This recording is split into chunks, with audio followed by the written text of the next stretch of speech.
Assalamualaikum warahmatullahi wabarakatuh. Perkenalkan, nama saya Saulatunisa, Prodi Bahasa Indonesia semester 4. Hari ini saya akan mempresentasikan Microsoft PowerPoint tugas sosiologi yang diampu oleh dosen Ibu Lia Sukmawati SPDM SOS. Slide pertama terdapat pengertian hubungan sosiologi dan linguistik, sosiolinguistik dan sosiologi bahasa, variasi bahasa, lalu kemudian manfaat dan kegunaan sosiolinguistik. Pada slide pertama kita akan mengetahui pengertian sosiolinguistik. Langsung saja, sosiolinguistik berasal dari dua bidang ilmu, yaitu ilmu sosiologi dan ilmu linguistik. Secara singkat, sosiologi berarti ilmu sosial dan linguistik berarti ilmu bahasa. Dengan demikian, dapat dikatakan bahwa sosiolinguistik berarti bidang ilmu yang mempelajari penggunaan bahasa dalam kehidupan sehari-hari. Sosiolinguistik merupakan cabang ilmu dari ilmu linguistik yang mempelajari pengaruh perilaku bahasa dan perilaku sosial. Kajian utamanya sendiri adalah keragaman bahasa yang terjadi di masyarakat.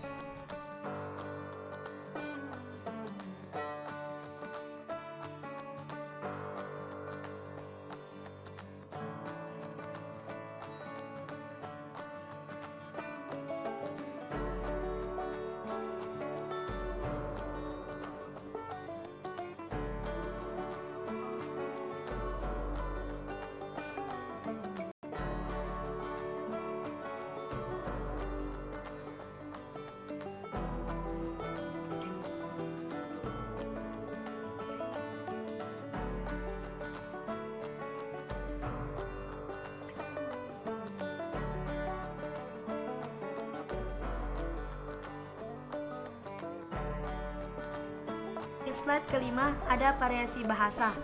Menurut Chair dan Agustina, variasi bahasa dibagi menjadi 4. Yang pertama, variasi dari segi penutur.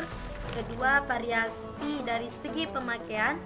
Variasi dari segi keformalan dan variasi dari segi sarana. Saya akan jelaskan sedikit di sini tentang variasi bahasa.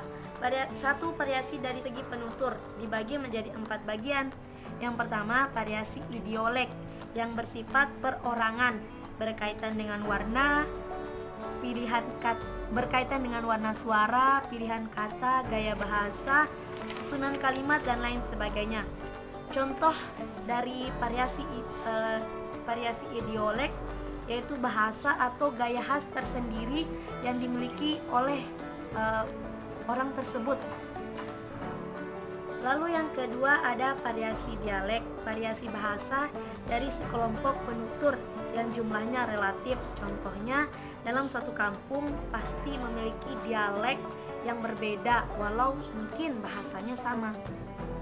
Yang ketiga ada variasi kronolog atau dialek temporal yang digunakan oleh kelompok sosial pada masa tertentu.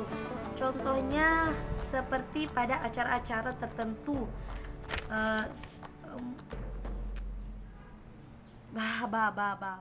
Tiga adalah kronolog atau dialek temporal yang digunakan oleh kelompok sosial pada masa tertentu.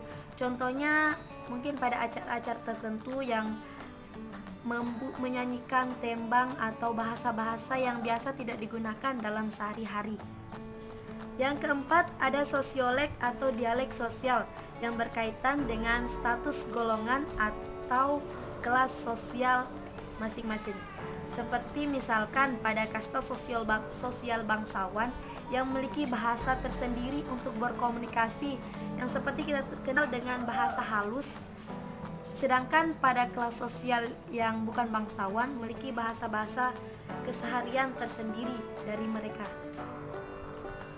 Lanjut ke pembagian variasi menurut Chair dan Agustina. Yang kedua ada variasi dari segi pemakaian, yaitu yang berkenaan dengan fungsi penggunaan atau pemakaiannya yang biasa disebut fungsiolek, ragam atau register. Yang ketiga, variasi dari segi keformalan. Ini dibagi menjadi 5 macam. Yang pertama ada ragam beku, dan yang ini yang paling formal, digunakan biasa dalam situasi yang khidmat.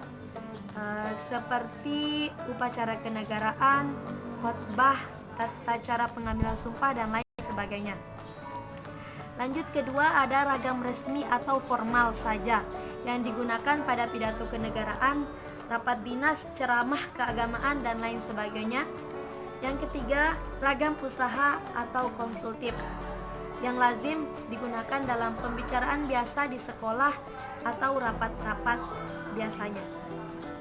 Lanjut ke ragam nomor 4, ragam santai atau kasual yang digunakan dalam situasi tidak resmi, misalkan berbincang-bincang dengan anggota keluarga, teman, atau tetangga sekitar.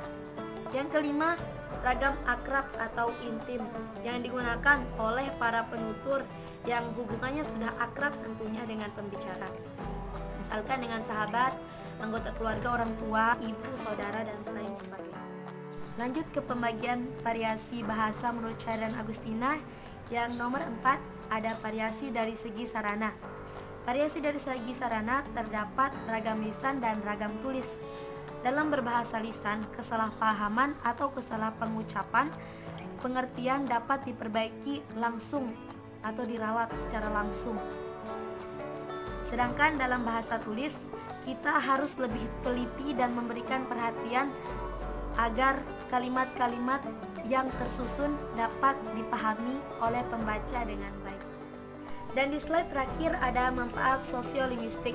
Dalam penggunaannya, sosiolinguistik memberi pengetahuan bagaimana menggunakan bahasa di dalam masyarakat dan memberikan pengetahuan tentang berbagai variasi bahasa yang ada di masyarakat.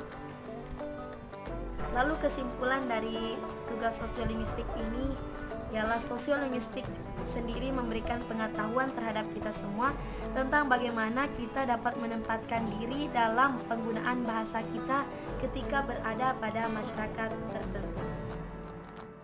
Sekian dan terima kasih atas perhatiannya. Mohon maaf jika banyak kekurangan yang terdapat di video ini. Wallahu muwaffiq wal hadi ila sabilir rasyad. Wassalamualaikum warahmatullahi wabarakatuh.